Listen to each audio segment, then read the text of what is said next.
You're listening to How to Win Friends and Save the Republic, a podcast from the National Association of Nonpartisan Reformers.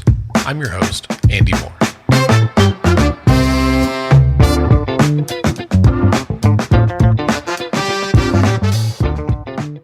My guests today are Nathan Lockwood and Monica Burke from Rank the Vote US, the national organization.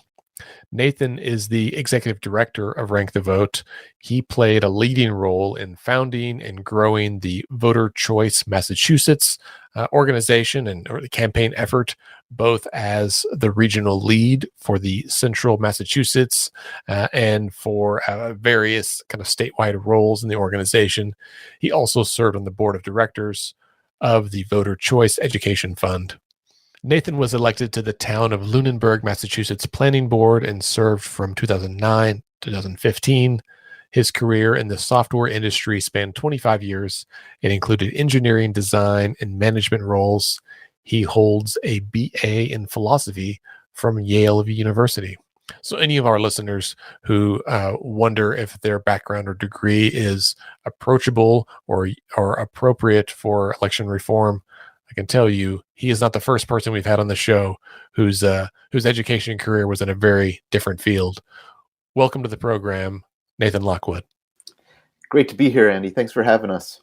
Thanks for being here. Monica Burke is the national organizer with Rank the Vote and was a statewide organizer for Voter Choice Massachusetts, helping there to organize voter contact and volunteer activities across the Commonwealth of Massachusetts. She has served as a campaign manager and community organizer for candidates in various ballot initiatives, as well as a lead activist, as leading activist groups, especially ones which advocate for election reform. In her career, also in software, she worked in environmental healthcare security and mental health applications. She's been a lecturer in the math department at Northeastern University. She holds a BS in mathematics with a minor in physics from the Northeastern University and a master's in applied mathematics from the University of Virginia, and is published in the Journal of Elasticity. Possibly second to Nathan, she is the person with the degree in history most different from a lot of our guests.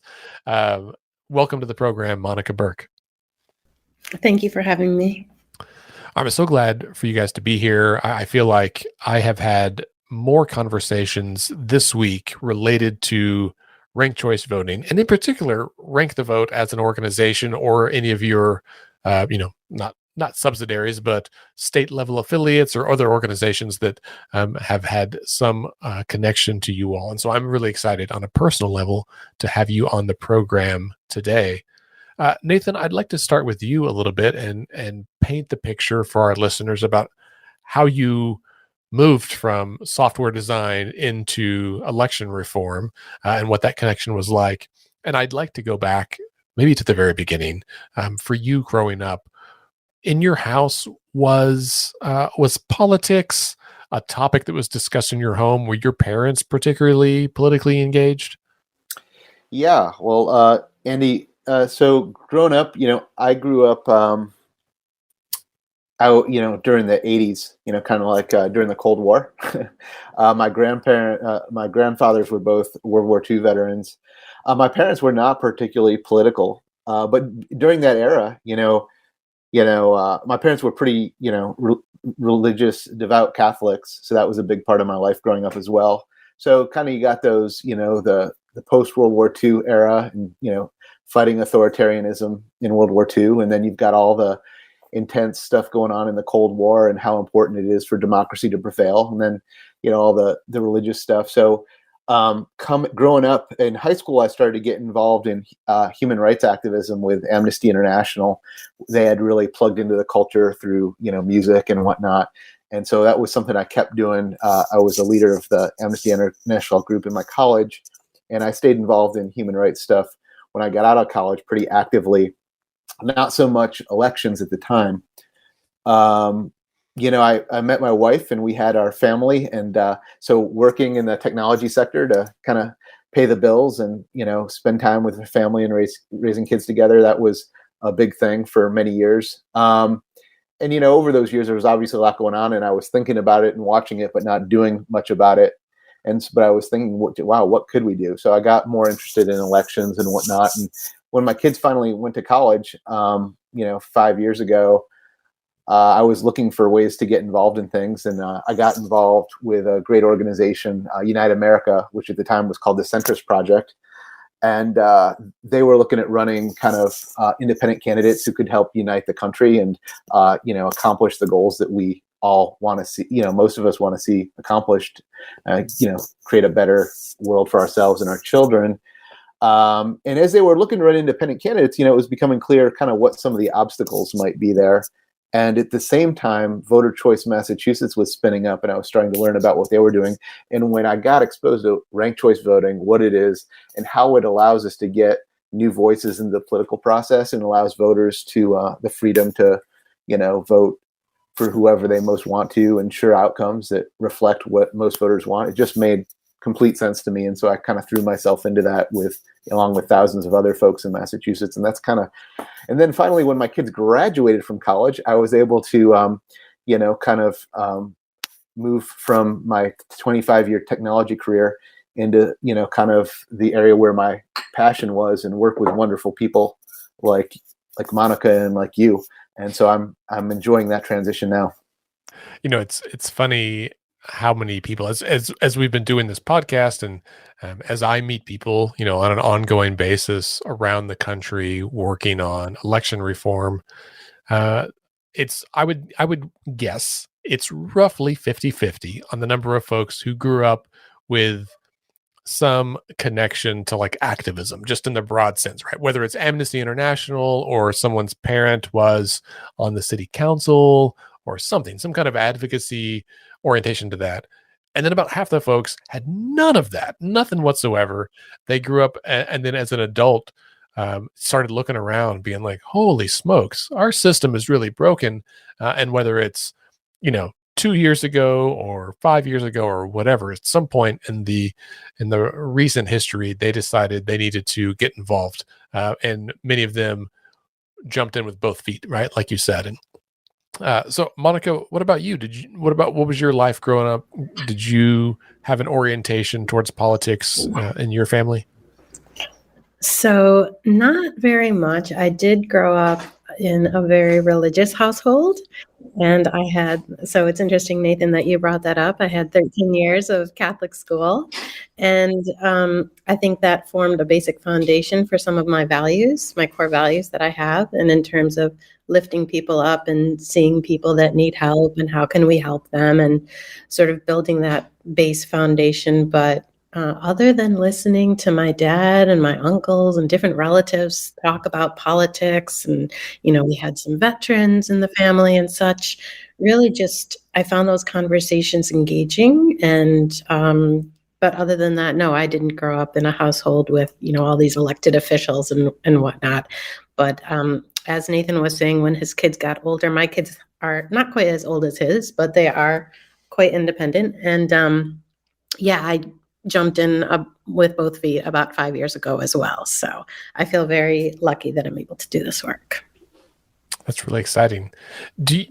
Since you both worked in tech and software, do you think kind of your, not predisposition is maybe not the right word, but your thoughtfulness about how systems work in the kind of technology field, does that influence your working on the systems of how our elections work? So I was a math major, and I often say math majors are just problem solvers. And I have seen a lot of problems with the way that people vote, both from being a campaign manager running campaigns and just myself when I show up at the voting booth. And so I really just wanted to dive in deep to this one particular issue to help address some of those concerns that I have experienced. Yeah, and I think, for me, to your point as well about systems and whatnot, I definitely think we see that there is an affinity between systems thinkers and sometimes people in software and technology and people who throw themselves into ranked choice voting, because it's something that is going to fix something in a very long-term way. It's not just kind of a Band-Aid or whatnot. And I think probably something about our training or the work we do, we're attracted to these these big fixes, I guess, that really make a big difference. Well, let's talk a little bit about Voter Choice Massachusetts and how that got started. Nathan, the other day when you and I were chatting, you said that the movement there, I guess, started 4 years ago, right? And you started with roughly 200 supporters, and you grew that to 7,000 volunteers and like 50,000 followers in the process of that campaign. Can you tell us a little bit about how that got started, and then maybe just go ahead and tell us how it ended, in case any of our listeners don't already know? Sure. Yeah. Well, just full disclosure. So I was not at the absolute inception. I was one of the people who got pulled into it, which is part of the power of the whole thing. But yeah, I've talked to enough folks that there was really a handful of folks in Massachusetts who were advocating for ranked choice voting in any kind of active way, like, maybe about 5, and there are 200 supporters. In the wake of the 2016 presidential election, and the primaries during there was a lot of feelings in the country in all kinds of different directions about how that went. And so a lot of energy, very fertile ground for people who wanted to make positive change. So they said, let's have a meeting. Maine had just passed ranked choice voting, which was really the stimulus for this movement. They'd proven that you can win ranked choice voting for the most important elections in your state and federal elections. So these 5 folks launched Voter Choice Massachusetts, had a meeting, and then started employing organizing techniques to pull more people into the movement. So doing live outreach to voters with clipboards, giving them a quick elevator pitch about why ranked choice voting was so great for them, signing them up on the sign-up sheets, and then reaching out, inviting them to volunteer and growing the volunteer pool, and just doing more and more things like that in other related activities, growing fundraising. And eventually, once they had more people seeking endorsements from political and civic organizations and public figures. And so people like me got pulled into that and said, wow, this is pretty cool. Now that I know about ranked choice voting, I want to work on that too. And it just sort of grew and grew, and we launched the Yes on 2 campaign. It's a really exciting story. Monica, hearing that Nathan came along, got swept up in the wave as it grew, where did you jump into the Massachusetts effort?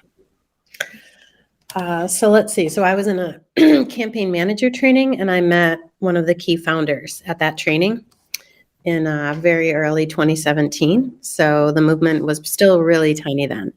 And I had already known about ranked choice voting. I think I probably heard about it because it had passed in Maine in November 2016.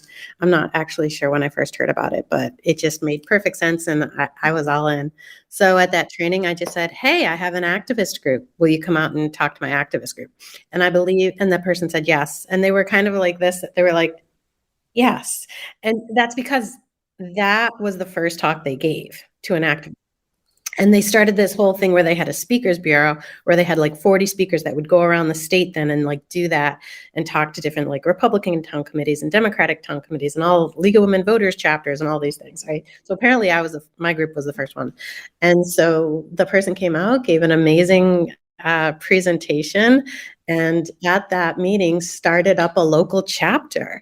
And I was like, oh, wow, they're taking my volunteers and they're starting a local chapter that's brilliant, actually. And the thing that didn't bother me about it was the people who showed up for that meeting hadn't shown up for other stuff because ranked choice voting spoke to them. The other stuff we were doing, like they were on our list, but they weren't like doing stuff. But this person was able to like activate them, this founder. And so, yeah, they started a local chapter, and that was kind of my entry into it. And then just kept in touch with some of the people in the movement. The movement was really taking off in the state, which you could clearly see from afar. And so I was just kind of watching it from afar for a couple of years. And then after a couple of years, became re-engaged in the movement and was hired in February of 2019 to do statewide field work. We're going to take a quick break, and we'll be right back after a word from some of our sponsors. If you're interested in learning how to win friends and save the Republic, then you should know about Reformers Unite, a new virtual networking event hosted by NANNER, the National Association of Nonpartisan Reformers. Each month, Nanner sets aside a couple of hours solely dedicated to helping our members share updates about their organizations and to build deeper connections between Nanner members throughout the country. Reformers Unite happens on Fridays and is only available to Nanner members. So get on over to nonpartisanreformers.org and become a member today. Are you tired of the politics of division and deadlock? Do you want to do something about it, but you don't know where to start?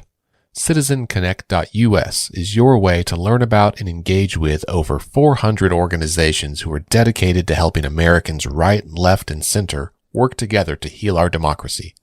Find the organization or event that speaks to you and help us get back to making our great nation work, because it only works when we work together. Learn more at CitizenConnect.us. All right, and now back to the show.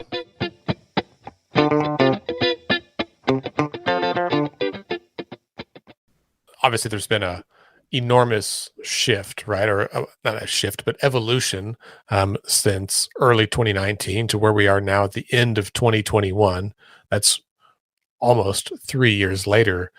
We've seen ranked choice voting in action in Maine, right? In New York City. We've seen it adopted in dozens of other cities across the country. Earlier this week, I visited with folks in San Diego that are working on a project. I've talked to people in Missouri that are working on projects.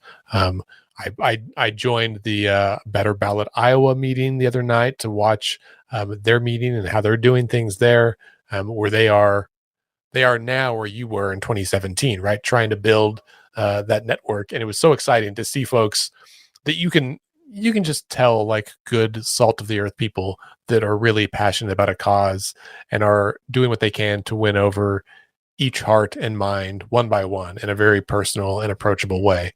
And I think that's the kind of organizing that many of our listeners and many of our members appreciate, and because that's what brought us into this arena, in some cases this line of work, right? And you both kind of said the same thing, right? That you were folks on the outside and then got the irresistible draw to get more involved. Nathan, tell us a little bit about the transition from Voter Choice Massachusetts into what we now know as Rank the Vote US. Basically, as we were working, I was on the board at Voter Choice Massachusetts, and as we were doing things there to, reaching out to different folks, meeting people, both in Massachusetts and across the country, and especially as we're putting out feelers around fundraising and attending of different national events, including a National Association of Nonpartisan Reformers Conference and the Unrigged Summit, now called the American Democracy Summit. We were meeting folks, and people would tell us, this what you're doing in Massachusetts is really exciting. I'd like to see this happening across the U.S. So we thought to ourselves, well, what would that? Yeah, that would be great. That's really what we all want. What would we need to do to make that happen? And it kind of it seemed natural that the role we could play, along with others doing other really important things to win ranked choice voting, what we could offer was really helping advocates in other states who were excited about ranked choice voting share our model that was successful in rapidly growing support in Massachusetts, grassroots support, help support them with that model so they could do the same thing in their states. And we felt that just the transformation in the political culture in Massachusetts in terms of ranked choice voting and going from something that people hadn't heard of to something everybody had heard of and most people really liked, that being able to do that across the U.S. would be really powerful. And so that's what kind of led us to launch Rank the Vote, and that's what kind of keeps us going now. And I hear from a lot of folks who are in the reform space or somewhat adjacent that they are familiar with the Rank the Vote model and they would like to see it applied to other types of reforms, right? So maybe can you tell us a little bit about what that model looks like so that those who are listening and don't know can have a little bit more familiarity with how you guys approach that structure? I love that you said, thank you, Nathan. I love that you said that, Andy, because truly what we're doing at Rank the Vote could be applied to any issue. So I love that people are already seeing that. And a lot of people that we work with in the States have never been involved in politics or activism before. They don't have a campaign background, but the couple that do, they always call me up and they're like, Monica, we can use this for anything. Yeah, I know, right? Well, essentially, it's movement building and grassroots organizing. And yes, it is fine-tuned for ranked choice voting, but it could be applied to anything. So essentially what we start out doing is looking for activists in states that are passionate about the cause, and then we train them up as activists and organizers and educate them in terms of how to advocate in their state for ranked choice voting. So we don't usually think of the states as like chapters or anything like that or affiliates. Essentially, we're just advising and coaching them on how to build these movements in their states. So we're partners. And we're very lucky to be working so closely with them. We talk to all of the state groups every week. Full disclosure, I'm on the board of Rank the Vote Oklahoma here, and it's been exciting to see them, many of whom that are the other board members and folks that are volunteers I didn't know before joining it. And I've been kind of involved in the reform movement here in Oklahoma for a number of years. And so it was surprising, but in like a very exciting way, to meet people who are passionate about this cause that I wasn't already connected with, right? Because I think often we end up with the same pool of people who care about all the things and they try to do everything, and you just can't, right? And so to have fresh legs, right, fresh energy about this issue, and seeing their diverse backgrounds and how they could come to the table and use their unique skill set to help further the efforts of the organization in those like early stages, I was really exciting to me. I also like that there's like a theory of the case from the beginning that while you can begin with the end in mind, you shouldn't focus on that solely, right? That the process will take time, right? You have to build the movement. You have to do a lot of education, because while ranked choice voting may make a lot of sense to people who are familiar with it, if you're new, if you're previously unexposed, it can be a little intimidating or complicated or off-putting, because I think as humans we're somewhat predisposed to not liking change, right, and being change avoidant. And so just the idea of like, hey, we're gonna switch things up a little bit, it'll be better, but you have to bring people along, and that takes those relationships. So Monica, for you as the lead national organizer, how do you work with your staff and with states across the country to help them do that organizing, to do that relationship building?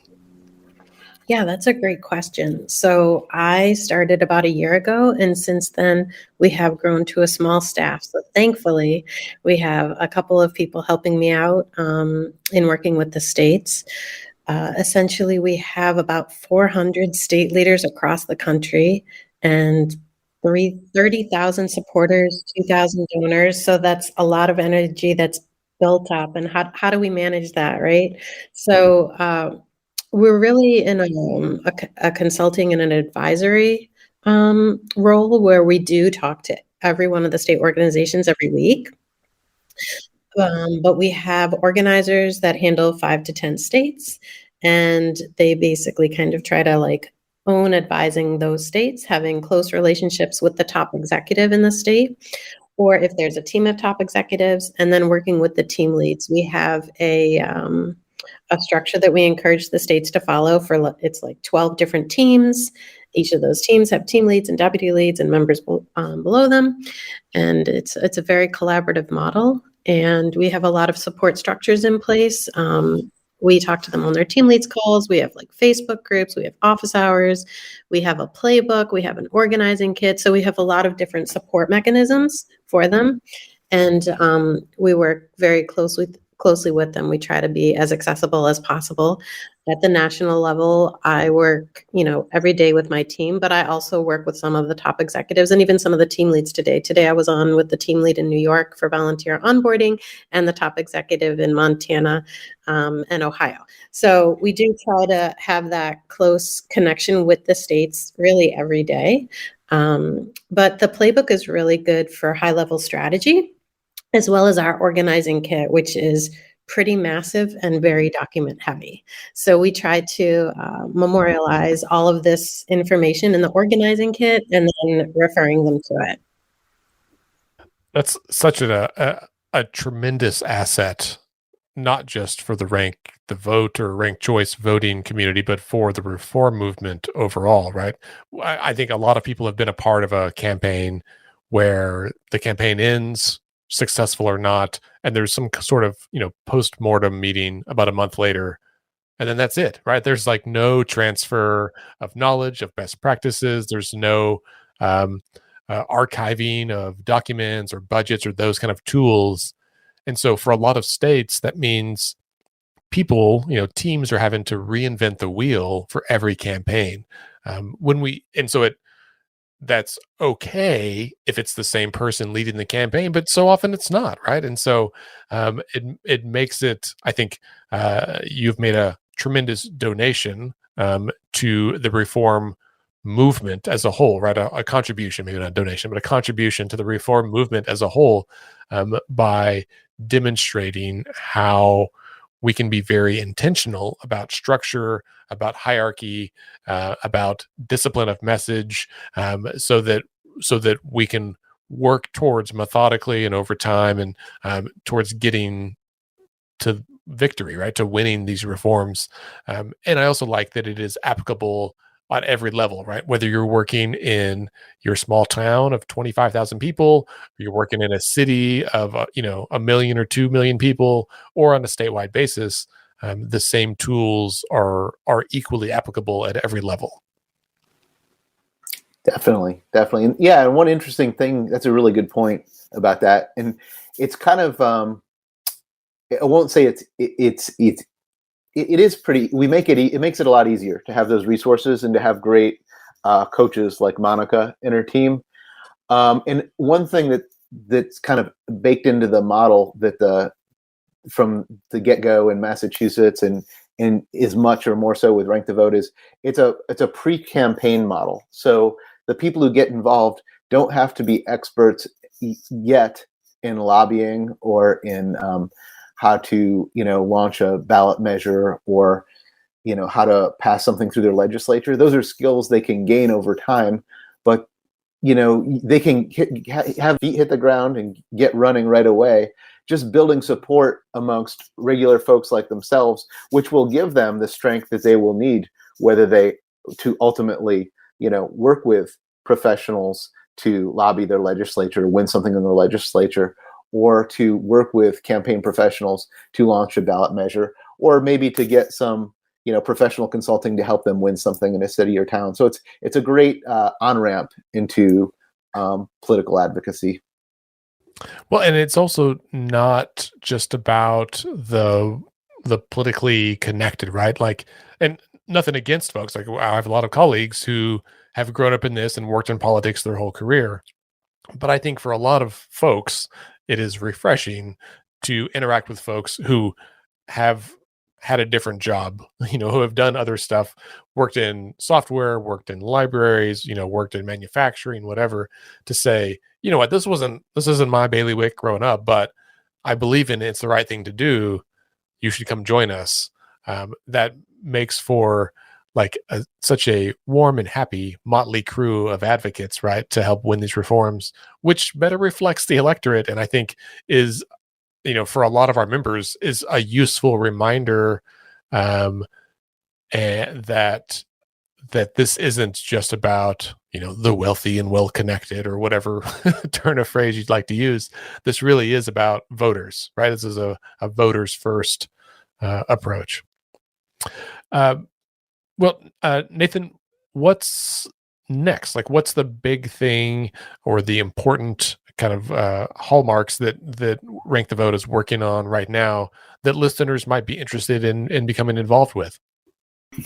Yes. So if you go to our website, rankthevote.us/states, you can click on the state that you're in if you'd like to get involved in your state, or if there's another state that you're really excited about. Even if you don't live there, you can certainly get excited, and you can get hooked up with that state. You can click on their Facebook and message them, or their website and email them. You can also donate to their organization. You can donate to our organization to help fuel the movement nationally. We work and advise these states. And so, all of this energy, whether it's financial or with your time, your incredibly priceless time, it will help fuel the movement as these states become more professionalized in their organizing, which does take money. And, whether they're working on statewide initiatives, ballot initiatives, or working through the legislature or municipal efforts, all of that volunteer time and donations will definitely help. Absolutely. And just the one thing I would add is the nice thing about this movement is there's kind of something for everybody to do. Like everybody has kind of different things that they are good at or like doing. And, there's live canvassing if you like getting out and talking to people and talking to them about ranked choice voting. If you want to learn a lot about ranked choice voting and practice your public speaking, all these states need speakers to advocate for their cause very eloquently to different groups. The donations are a huge help. One of the things we're doing right now is, these states have done a great job getting their organizations in good order, and they're looking to do further investment in their cause by, beginning to bring on staff that can help them grow even faster by being a really strong, steady backbone to their organization. Phone banking, text banking, managing social media, doing fundraising as well. And if you don't have a lot of time, either writing a check, or one of the huge things that propelled Maine to victory and was critical in Massachusetts was the power of the simple house party. Or in the age of COVID, it can be the Zoom house party, where you just get, a group of your friends together, half a dozen or a dozen or a couple dozen, bring them over to your house or on Zoom, just, bring out the seltzers and the beers and the crackers or whatever, and just have a really chill conversation about ranked choice voting. And then I'm sure the speaker they're doing their job. They'll make a really compelling pitch to have your friends either get involved or write a little check or something. And, party by party, we move towards victory. That's great. I'm a big fan of house parties. One, because they're fun. And two, it just feels like, when I was a kid, also back in the 80s, I feel like house parties were oriented around multi-level marketing schemes or board games. And it's nice that we are reorganizing that in the present day around, really solid democracy reforms that are building a better future for us and for our children and our grandchildren. Well, Nathan and Monica, thank you so much for being here today. Well, it's great to be here, Andy. Thanks so much for having us. Yes, thank you, Andy.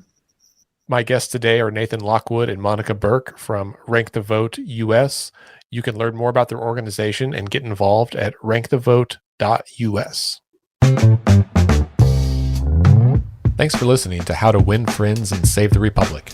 This podcast is a program of the National Association of Nonpartisan Reformers. For more information about our organization and how you can join, please visit our website at nonpartisanreformers.org.